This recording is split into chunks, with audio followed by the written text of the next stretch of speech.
Welcome to the Movies to Watch Before You Die podcast. My name is Gab. And I am Dylan. And we are here to talk about some of our favorite movies and decide whether or not they are a movie to watch before you die. As a former actress, I feel that I have a very good grasp on character development, script analysis, plot devices, all the things that make a movie great. And as a former video editor and somebody who just loves movies like you and went to school for this stuff, I just love talking about this stuff, and I hope you enjoy listening to it. You know, we do that every week, and I feel like maybe we're starting to get it tight, you know? We were until we stopped to acknowledge it, Gab. Well, I'm breaking the fourth wall, you know, like I'm just proud of how far we've come. But anyway, Can you break today, the fourth wall in an audio only medium? Sure. Yeah, I guess so. I think I'm just being a jackass now. Yeah, I mean, I get where you were going with that and like the joke you were trying to make, but like it kind of didn't land. You swatted it down real quick. Yeah, I'm not giving you that one. So we are here today to talk about a movie that I chose. This is a early 2000s comedy. 2008. Okay, so early-ish. Late, I guess. That would be late. Well, I'm thinking like in terms of the decade, it's early, obviously. It's early in terms of the century. Sure. Anyway, a comedy gold, something that I think it definitely would not be gotten away with now, and that is the one and only Tropic Thunder. This is a hilarious movie. I remember loving it during college. I chose it to kind of showcase a genre of comedy that was very popular around that time that I kind of, quite frankly, don't think really exists anymore. So anyway, Dylan, why don't you tell the people what this movie was about? What's this all been about? What am I working toward? You think you know everything about me, don't you? I dive at your bottom. I bloody well ought to. What the movie's about is an ensemble cast of, I guess you could call them actors, but eccentric personalities who are gathered together to make a Vietnam War film. When the Vietnam War film is going terribly, they are then taken to the jungle for guerrilla-style filmmaking, and once things go awry, they don't realize that they're no longer going according to any movie or any script. Okay. That's the very spoiler-free version. Yeah, that was delightful. How about you pull up the IMDb plot summary?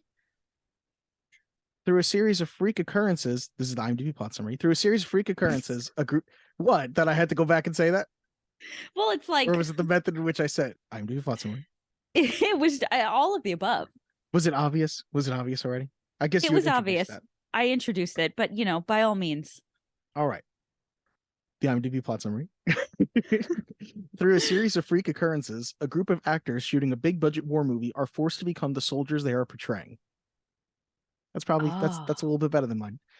Yeah. Tagline: the movie they think they're making isn't a movie anymore. Oh, see, taglines got better as the years went on, I think. I don't think so. I think it's just a hit and miss thing. I feel like someday we have to have an episode just of like great and terrible taglines.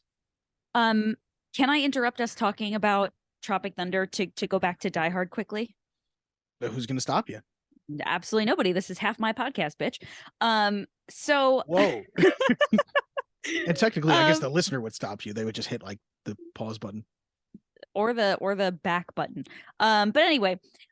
So we obviously got into a little bit of talking about whether or not Die Hard is a Christmas movie, and I just want to shout out somebody who I know for sure will never hear this, never in a million years will they ever listen to this, but a friend of mine named Cody, somebody that I work with, good guy.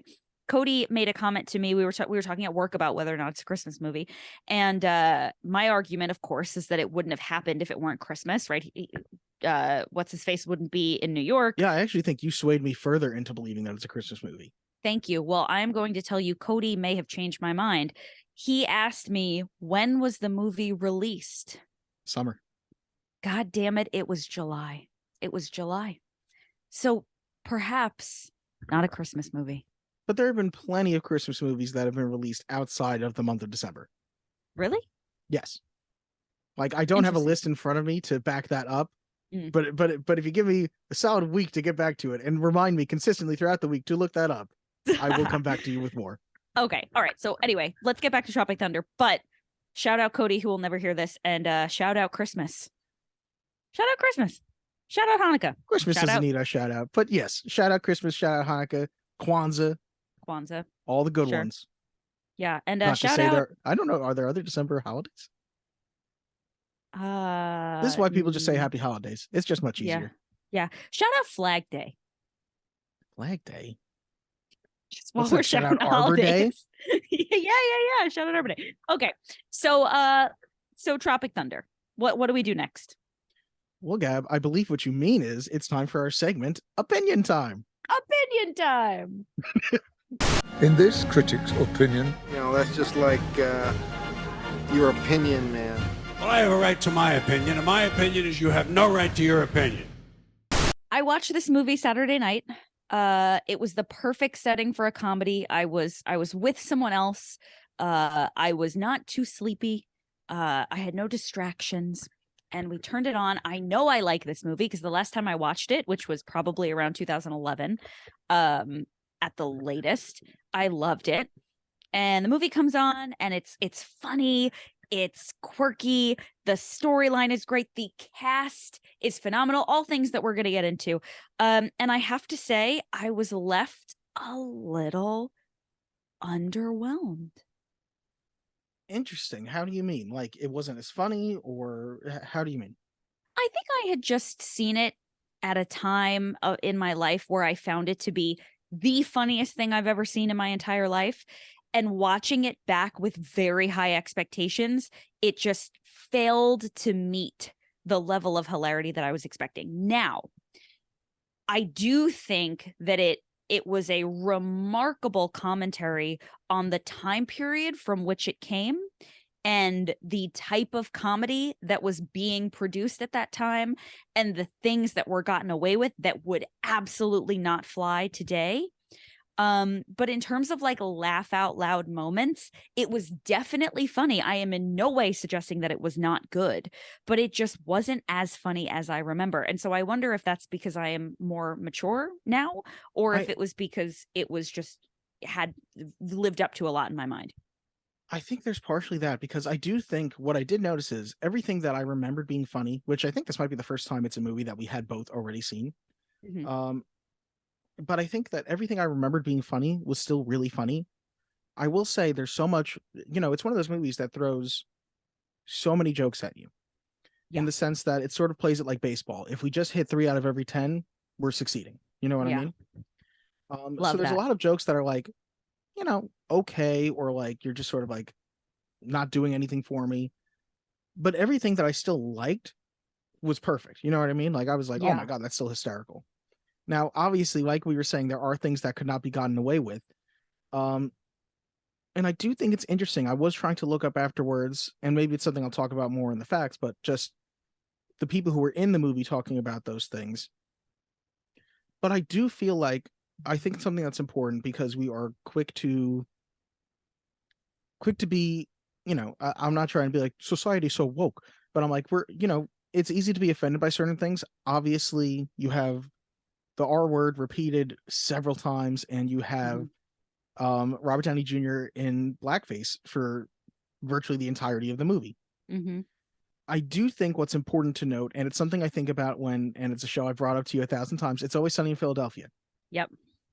The characters are awful. They do awful things. But the point is, what is the show saying? Because I think in no way is the movie endorsing what they're doing. I think it's making fun of these people for thinking for Tug Speedman thinking that acting that way is accurate and will win him an Oscar, or for Kirk Lazarus, who is this 5-time Academy Award winner, Robert Downey Jr.'s character, believing that, one, that he is a black person now, and two, just even though he has changed his skin and his mannerisms of talking, the fact that he thinks that that's pretty much all it takes, because like at one point he's quoting the Jeffersons to Al Pacino, and like it cracked me up because it's it's so stupid of the character. Yes. We're laughing at him. Yes. And that's the thing. And I had this conversation in college as well as, now having watched it again. And it's like it is not somebody, again, understood. Blackface is obviously never okay, right? Like we've all agreed. But like it is a character in blackface. The character Kirk Lazarus is in blackface. It is not, you know what I mean? It's like removed. Yes, the movie is acknowledging that he's in blackface and making fun of him. Right. We are Thank not you. supposed to believe that Robert Downey Jr. is a black character. Right. And it certainly exactly. walks a fine line. And if you were to be offended by it, you'd be well within your right. You know what I mean? Yeah. Right. Neither one of us is black. So, obviously it's a lot easier for us to be like, but the movie's, making fun of the actor. But I don't know. I would love to, if anybody wants to tell me their thoughts on this movie, be you black, white, any creed, color, race, nationality, whatever. It walks a fine line, that's for sure. Yeah. And even Robert Downey Jr., I do have him talking about an interview. Yeah, I'm excited to hear about that. I just think that, comedy is always like good comedy is intelligent, right? And it's making a point about something. And I think this does a really good job of making a point about how dumb things like that are. Like actors trying to take on these roles and be so serious in them, and it's like you have no right, like you don't have a right to portray this character no matter how good you are, And I think you just spoke to something that I do love about this movie, because Hollywood has a way of making movies about cinema and about Hollywood, and they end up usually being Oscar bait material. You know what I mean? I've never seen the movie. I know that I think you might have suggested it for the future at one point, but The Artist to me is one of those movies, or Birdman, where it's like about the talent and the craft, and they're like, oh yeah, this is great. You know what I mean? It's that self-ego stroking thing. And I think what I love about this is if you're somebody who pays attention to the movies and you pay attention to how movies are made and, what actors are like behind the scenes and all that type of, product placement and things like that, then it really is a movie that's made for you and for you to laugh at. Like, Al Pacino is so obviously, there because product placement, and he's there because it's like, oh, this is a guy who will get the kids in here. You know what I mean? Like, you can tell that the cast is designed because it hits all demographic sectors. You know what I mean? You've got the comedic actor, you've got the action star, you've got the prestige actor, you have the up and the comer music star, and then you just have the new up and comer. Yep. Which I do love that, they do not get his name right once until the very end of the movie. Yes. Yep. Yeah. So let's kind of review what happens just so that we make sure we hit all the marks. So the movie opens and they are filming spoilers. Yes, of course, spoilers. They're filming the a scene for this movie that is supposed to depict an actual rescue mission from the Vietnam War. And we very quickly realize that it is just a movie that they're filming, and hence we are introduced to the actors of this movie. Yeah, and they're not just filming a scene, they're clearly filming the scene. Like, you hear them talking about, you've got helicopters, you've got squibs going off left and right as people are getting fake shot, you've got very dramatic moments that are clearly supposed to be like the climax of the film they're shooting. And you can tell, they go into it afterwards, but before they even point out like how expensive that shot was, you can tell. Right. You know what I mean? Which, the movie itself, and again, we'll get to it more in the facts, but this looks like an expensive movie. You know what I mean? They put all the money in for like an actual war movie for it feels like. Yeah. Yeah. And then we're very quickly introduced to the two stars of the film, who are Ben Stiller as Tug Speedman, who is an action star, and Kirk Lazarus, who is Robert Downey Jr. in blackface playing a black man. And he is actually, what I love about this too, and I think Robert Downey Jr. is just so fucking good, is that Kirk Lazarus is Australian. So Robert Downey Jr. is playing an Australian playing a black man. It's unbelievable. It's so good. And the nuances are amazing. He's so talented. I do also think would be remiss if we didn't bring up the movie doesn't just start on that scene. The movie starts first with 3 fake trailers, which are arguably the funniest parts of the movie. Yeah. You have a trailer for Jack Black's character, Jeff Portnoy's newest movie, The Fatties Fart 2. Which reminded me so much of that Adam Sandler movie where he plays, obviously I know it's a take on like the Medea family.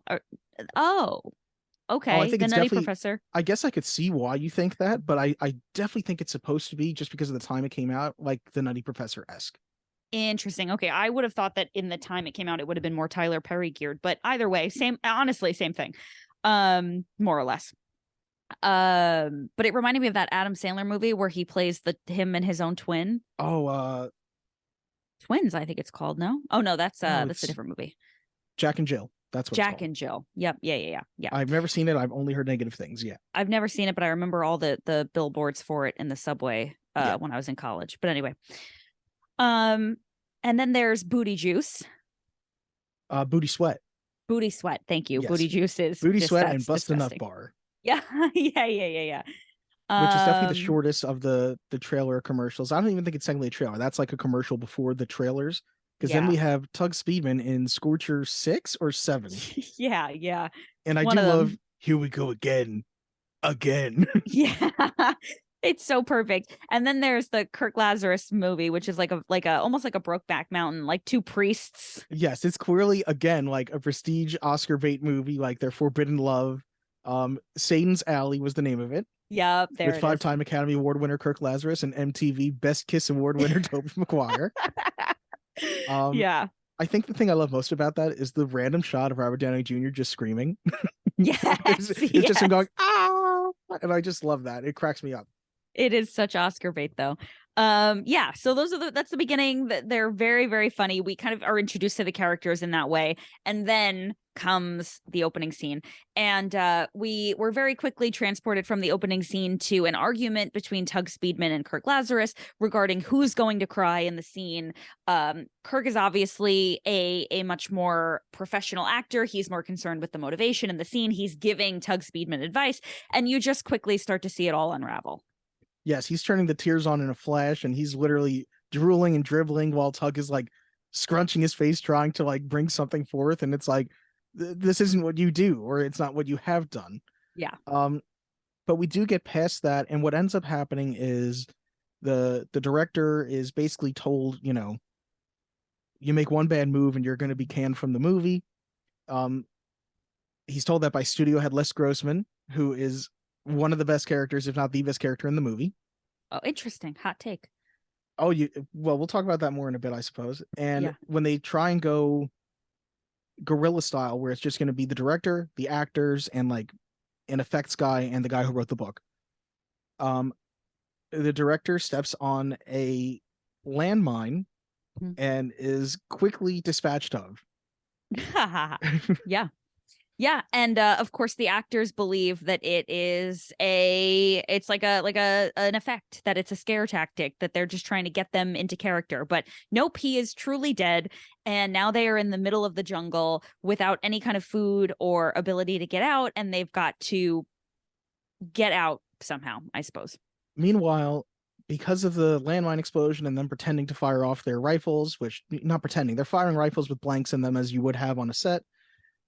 They get noticed by a squadron of people who are working for the Flaming Dragon, which is a gang of heroin makers. Like a drug cartel. A drug cartel, I guess, yeah.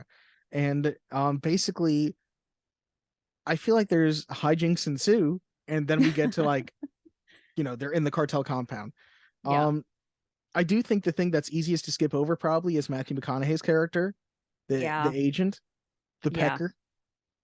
Yeah, he is obviously not in Vietnam. Matthew McConaughey is stateside, and there's all this conversation about Tug Speedman wanting a TiVo and the agent swearing up and down he's going to get him the TiVo, and then he never, obviously he's in the jungle, he doesn't get the TiVo, and it's just kind of a plot line that doesn't really go anywhere.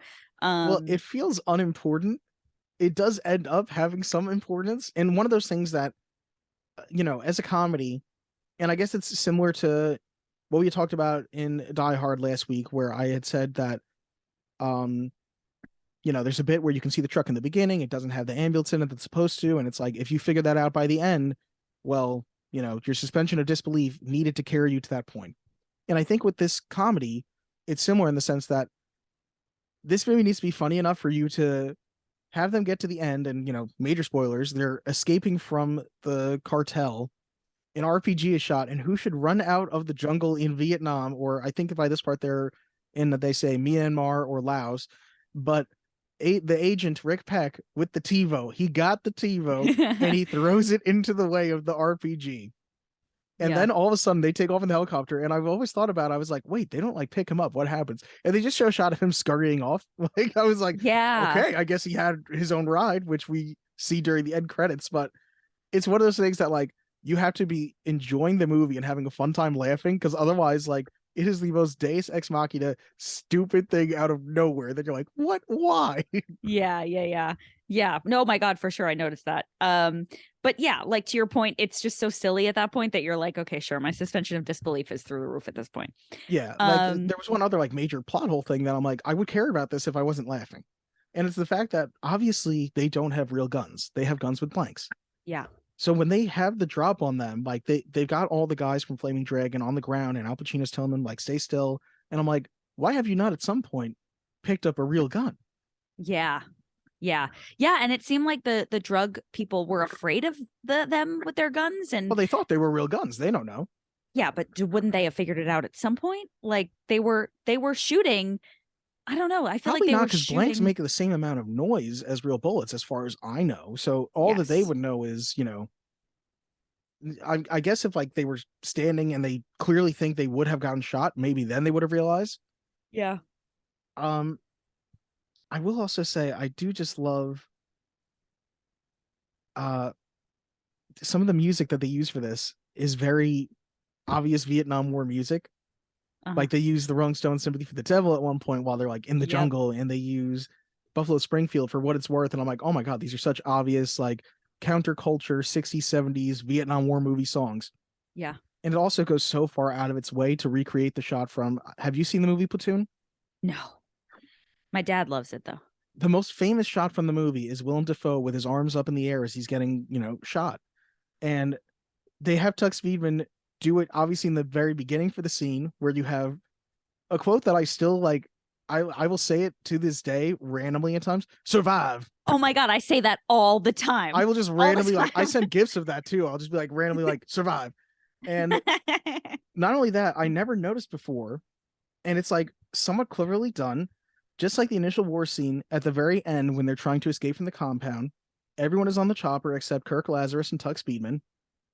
Sandusky points out Tug still being alive, and Tug still does the platoon pose again. And I was like, oh my God, it totally brings it back like fully in that scene.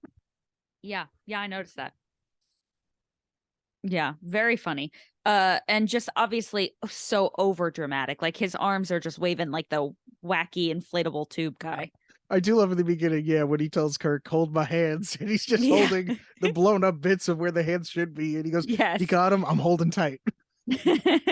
I also love that we find out, this is very random, but we find out that the guy who wrote the book, who is supposedly the person that was rescued from Vietnam, who is the Tug Speedman character, actually has hands, and he lied about the whole thing. None of it happened. He's wearing fake hooks. And I think something that works for me every time is you get several reactions of people going, what, you have hands? Oh my God, he grew hands? Like, Yeah. you get different versions of the reaction.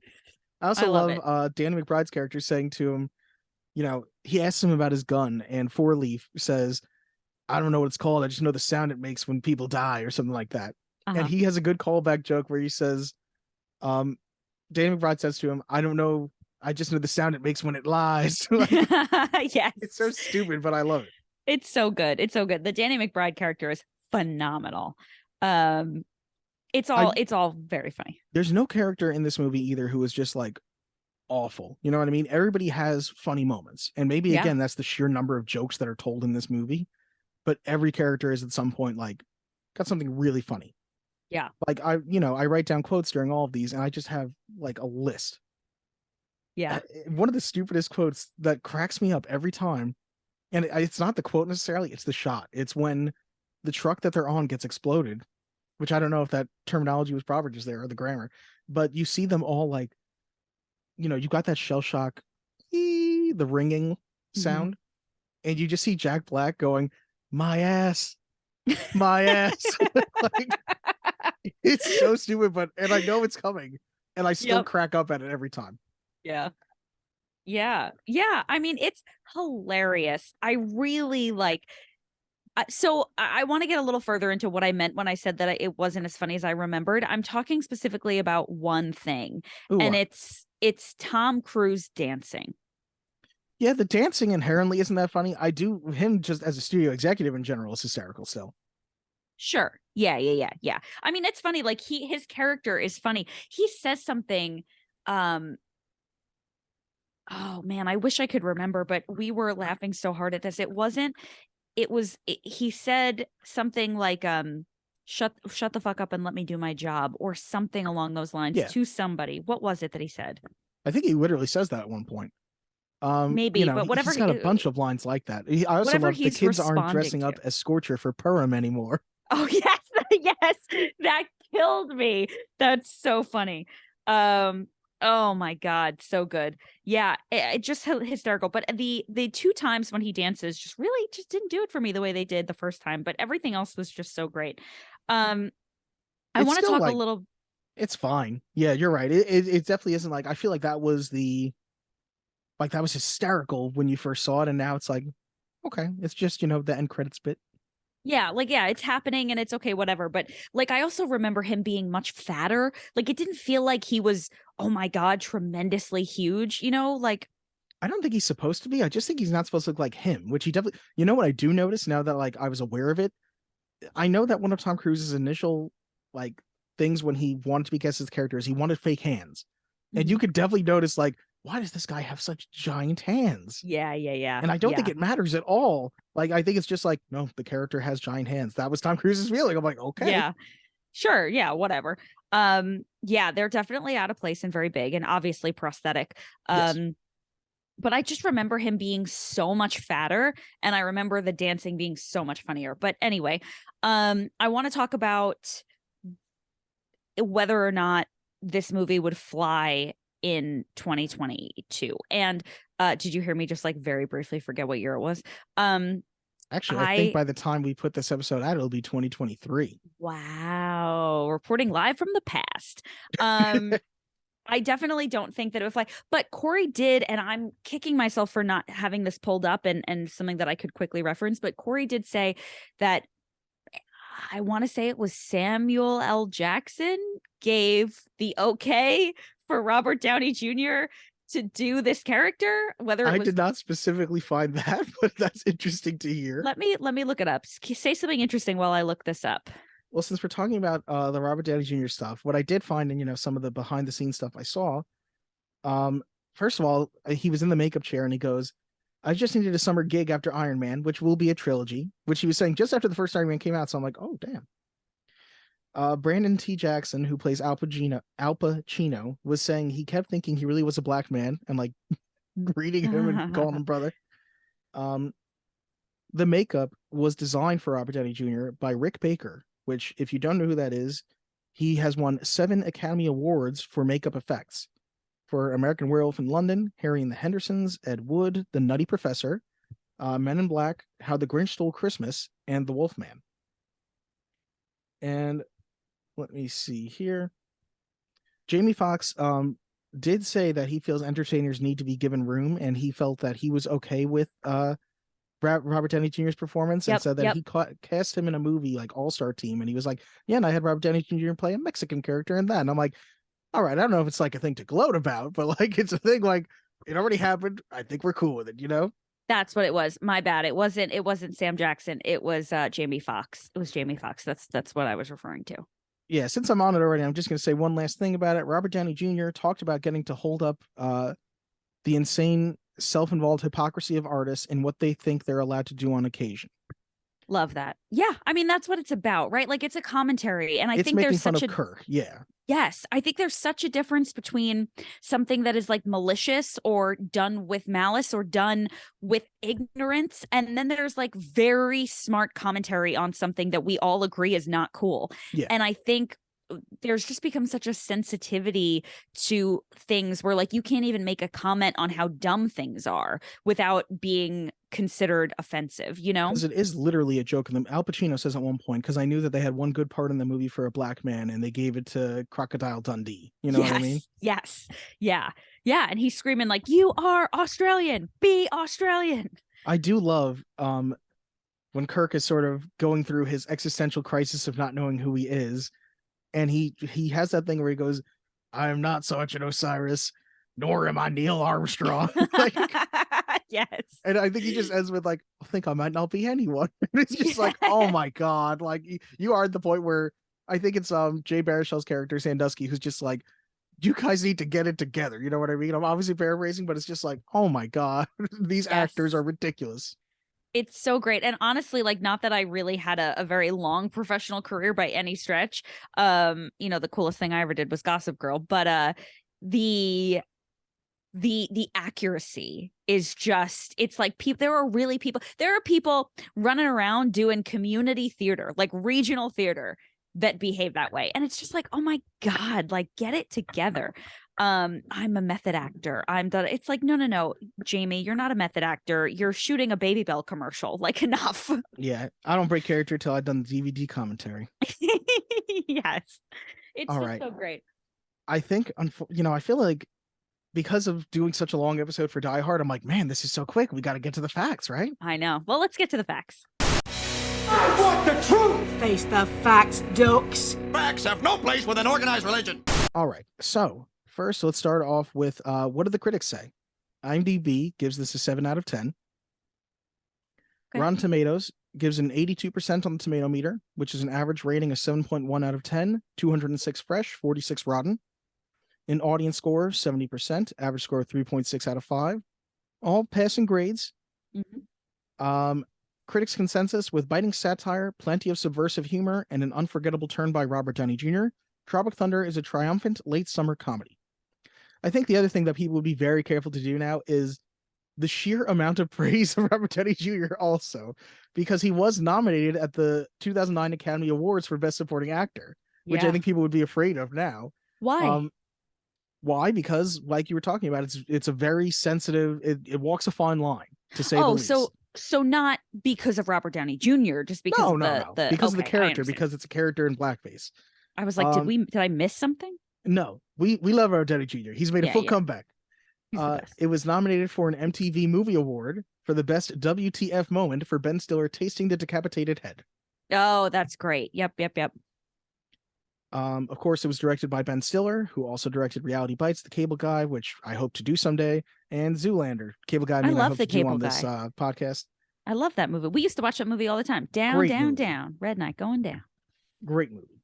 Written by Ben Stiller, Justin Theroux, and Ethan Coen, who I thought was of the Coen brothers. He is not. It's another different Ethan Coen.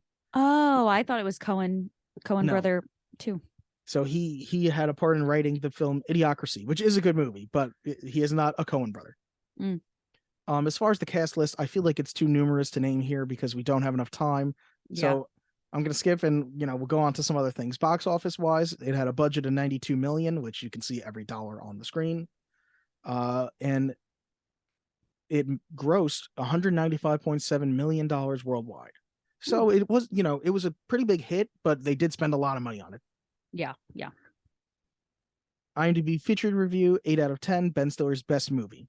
And that's from 2017. So I do think that is somebody with some, time ahead of them to be able to say that. Roger Ebert gave it 3.5 stars. The movie is a send-up of Hollywood actors, acting agents, directors, writers, rappers, trailers, and egos, much enhanced by several cameos, the best of which I will not even mention. You'll know the one, although you may have to wait for the credits to figure it out. The movie is, may I say, considerably better than Stiller's previous film, Zoolander. When it's all over, you'll probably have the fondest memories of Robert Downey Jr.'s work. It's been a good year for him. This coming after Iron Man, he's back big time.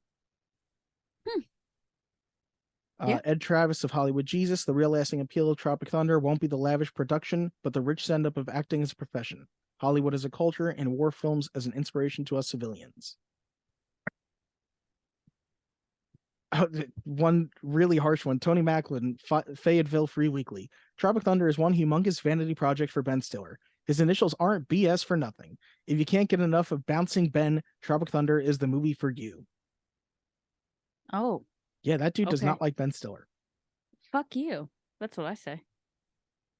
And one more good one. Adam Tobias from the Watertown Daily Times. In no way am I saying what Downey Jr. did with Lazarus is on the same level as what Heath Ledger accomplished with the Joker in The Dark Knight, but they do share the similarity of completely walking away with their respective movies.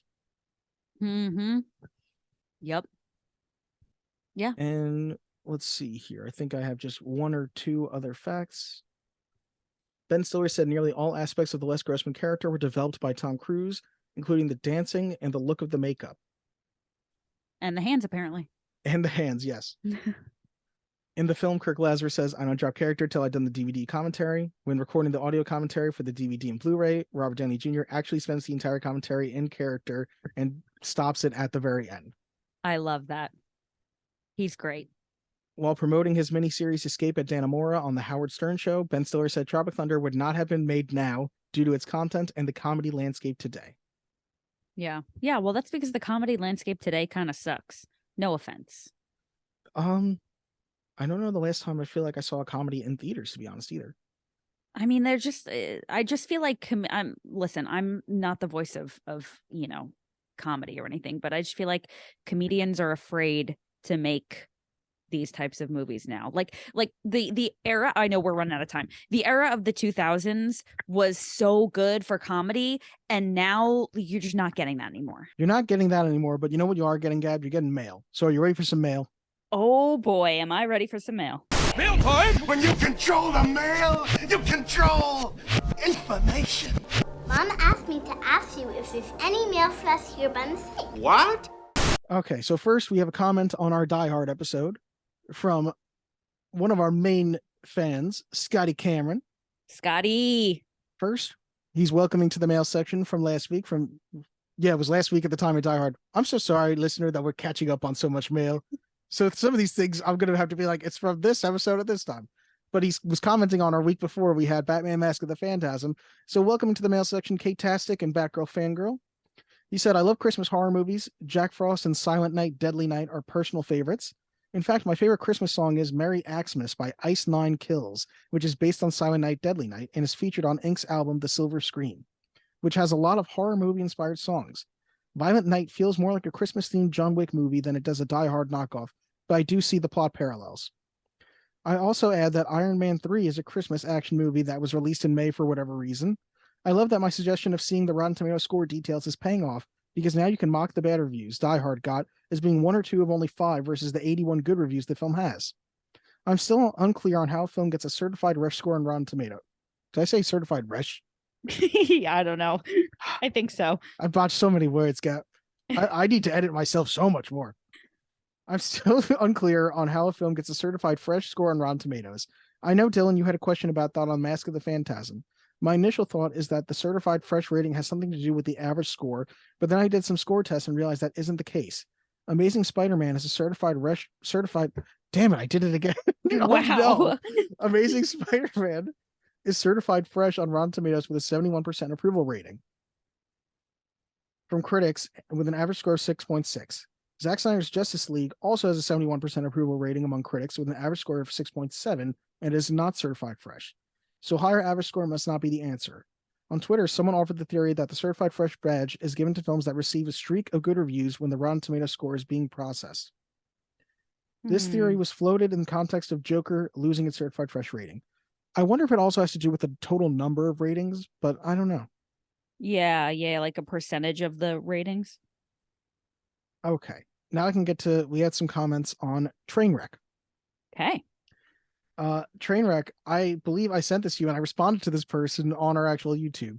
I feel bad, but I'm going to say their username is My Fat Face, which feels rude. Please do not. We're sure your face is fine. Yeah, I felt bad reading it. I was like, okay, please do not flush tampons. It will clog up the pipes, which Amy said that she did in Trainwreck, and you said you do in Reality, Gab. I do, and you know what? Still doing it. My fat you monster. My Fat Face says, I work for a plumbing company and see this all the time. Tampons are designed to expand, whereas toilet paper dissolves and breaks down. Well, I've lived in so many different places and I've never had a problem with my plumbing.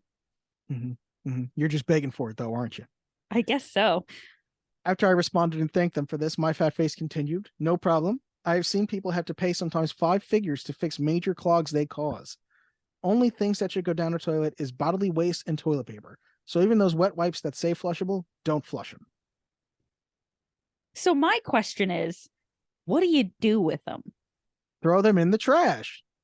And then just have like human shit in your trash can? Not human. Well, what do you mean? Like period blood? No. Like No, bodily no. clots? No, no. Like if you're using those wipes after you shit. You throw them in the trash. Right, but then there's shit in the trash. What do you think is in the trash? It's all shit.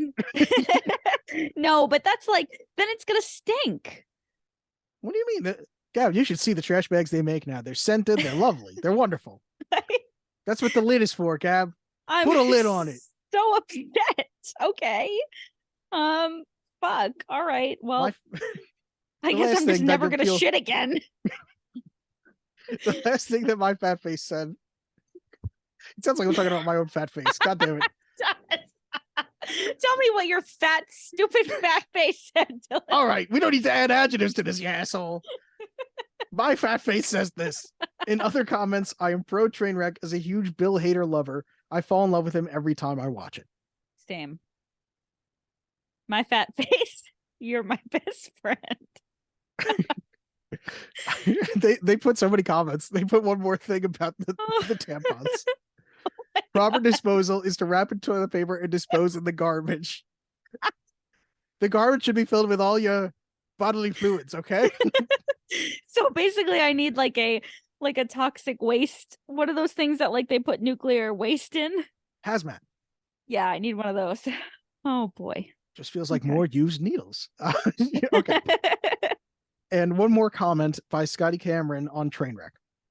Great show as always. I think Peter Griffin discussing The Godfather would have been a better comparison for Dylan's attitude towards Trainwreck than Principal Skinner.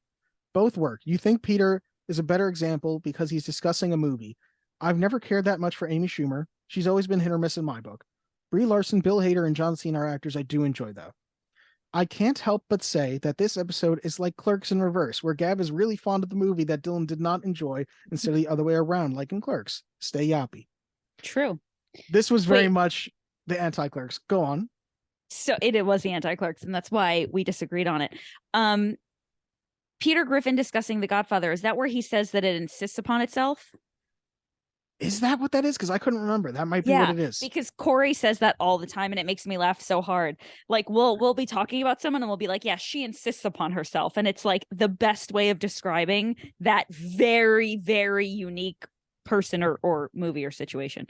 So I think that's what he's referring to. I mean, I'm sure he'll let us know in the mail next week. Yeah, I think he's right. Scotty, do that research for us, and thank you. Yeah. This whole thing is basically just a back and forth conversation with Scotty Cameron. Okay, so we also, aside from YouTube comments, we had some responses on Spotify. Oh, wow. So we had 2 responses on Spotify for our Die Hard episode. Scotty Cameron, who said, great episode. Loved that the topic of it being a Christmas movie came up. And Claude, who I actually know from Albany, shout out to you, Claude. Thanks for listening. Who said, thank God that we agreed upon it. So it's literally just 2 words. It's just, where's the camera? There it is. Thank God. So that's all so he said. funny. I think he was also afraid that you would not like Die Hard like I was. Yeah, so was I. So finally, and lastly, can we get to some emails? Please. You'll love that for your ears. Scotty Cameron, who emailed in about Die Hard. Thank you, Scotty, for making this segment a thing. Yeah. Hey, Dylan and Gab, great show as always. And most importantly, congratulations. You found a movie that you both mutually agreed was a movie to watch before you die. And one that wasn't recommended to you by the listener, nor a conclusion reached by revisiting the movie.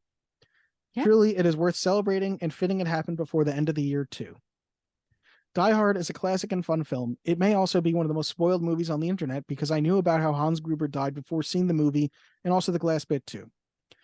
I love how the video game incorporates the broken glass bit in the game with stepping on the broken glass causing McClane to lose his feet health, which I feel like Gab, you would like because you're so into the bare feet.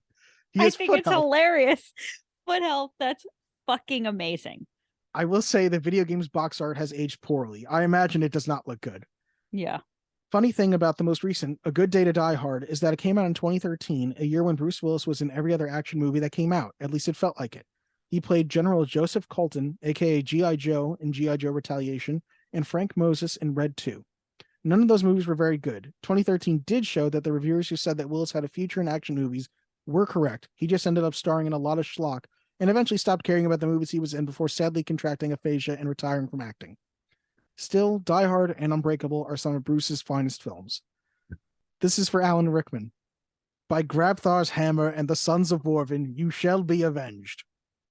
And then he said what I believe is the French version of Rest in Peace. Requiescat in paix? That's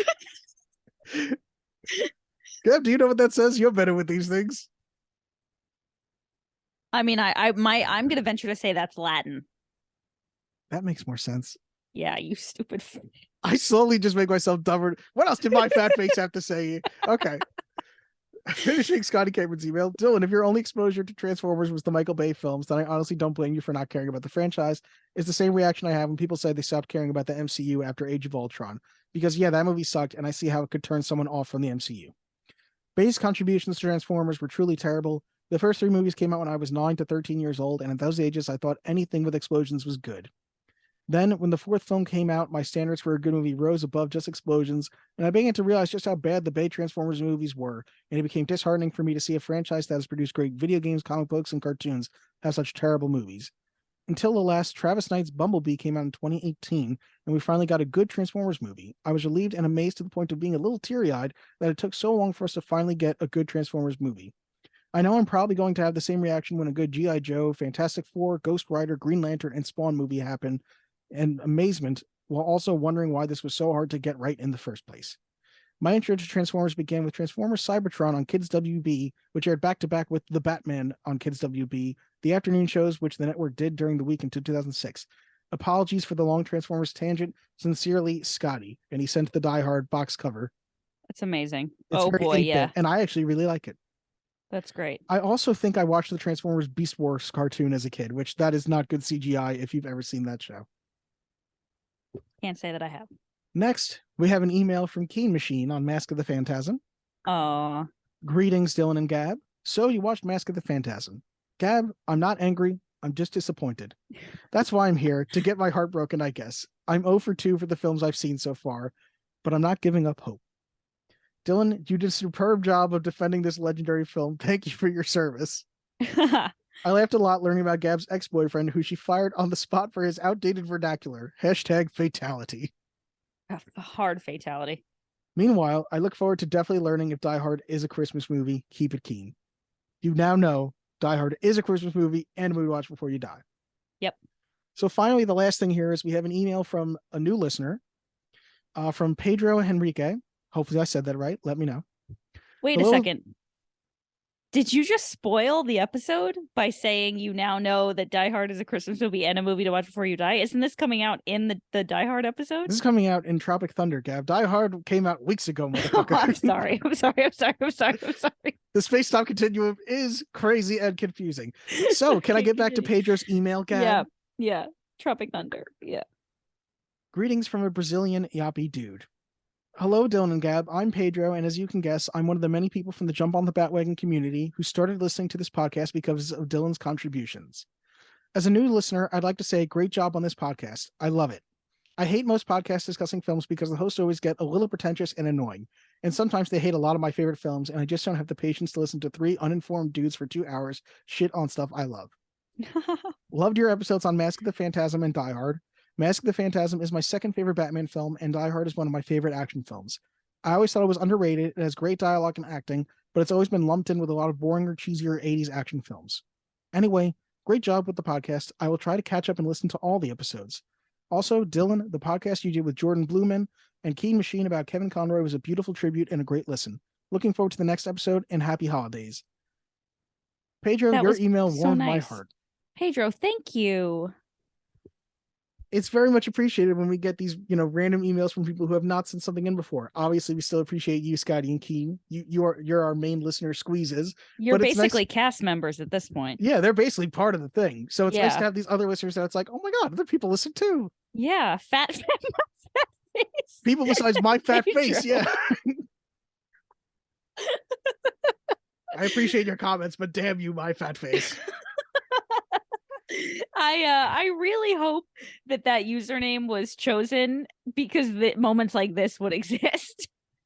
I have to think that it was purposeful planning. I have to. Yeah, it's just too good. And if not, you should claim that it was purposeful planning because it's brilliant. I would by this point. Yeah. So thank you, My Fat Face. Thank you, Pedro. Thank you, Pete. Thank you, Scotty. And thank you to all the listeners. You can send us in voicemails at anchor.fm/movies to watch, or send us more mail at movies to watch before you die @gmail.com. Gab, you were going to say something? I was going to also thank your fat face. All right. Should we get back to the episode?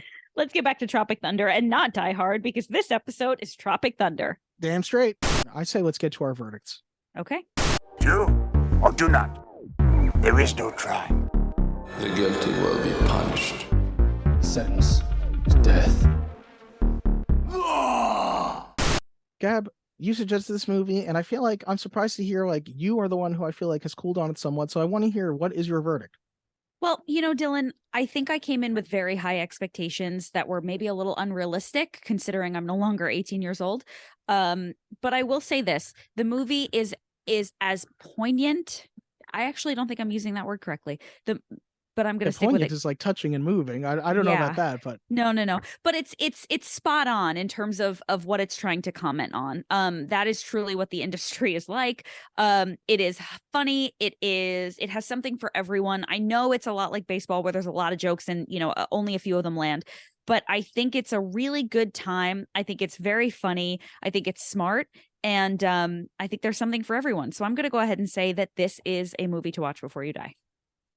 I'm going to agree with you that this is a movie to watch before you die. It just has several laugh out loud moments, and that is the most important thing a comedy needs to do. You know what I mean? Are there things that you can pick apart in the storyline? Sure. But are you going to laugh while watching this comedy? Yes, and that's what matters most. Yeah. And I like that it's a little edgy and it crosses a few boundaries, especially for today, but there's no malice in it. There's no ill intent at all. And I just think that it's going to last, even though those subjects wouldn't be touched on today, because you can feel inherently that there's nothing malicious beneath the surface. Yes, it's clearly not picking on any groups of people. It's picking on Hollywood as a entity. Yeah. So I think we should talk about what we have next. And next week we are going to be doing the movie Comet, starring Justin Long and Emmy Rossum, and that is all I know about it because neither you or I have suggested this. Instead, we have a guest, Maddie from the Watchtower Database, who will be joining us next week. Very exciting. I've never heard of this movie. I don't know anything about it, but I'm excited to watch it. Yeah, me either. So come back next week to hear us talk about it. Until then, if you want to look up past episodes of Movies to Watch Before You Die, or if you want to send us a comment or anything like that, you can go to movies to watch before you die @gmail.com and send us an email, or you can send a voice message at anchor.fm/movies to watch. Woo, good job. I put you on the spot hard with that. You really put me on the spot. I felt like that was a pop quiz. Yeah, you can find us on Apple Podcasts, Google Podcasts, Spotify, Anchor, YouTube. Well, you've obviously already found us if you're listening to this, so. But you can find us other places, I'm telling them. Yeah. And apparently you can also... now, I think I did something that you can ask, your Amazon home device. I don't want to say her name and set people's things off, but you can ask it to play Movies to Watch Before You Die, and I think it should work. That is dope. We have no idea if it's true or not, but maybe. I'll have to test that.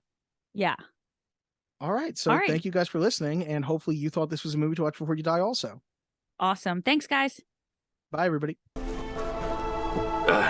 Not Sergeant Lincoln Luther. Nor am I Father O'Malley. Put me Armstrong.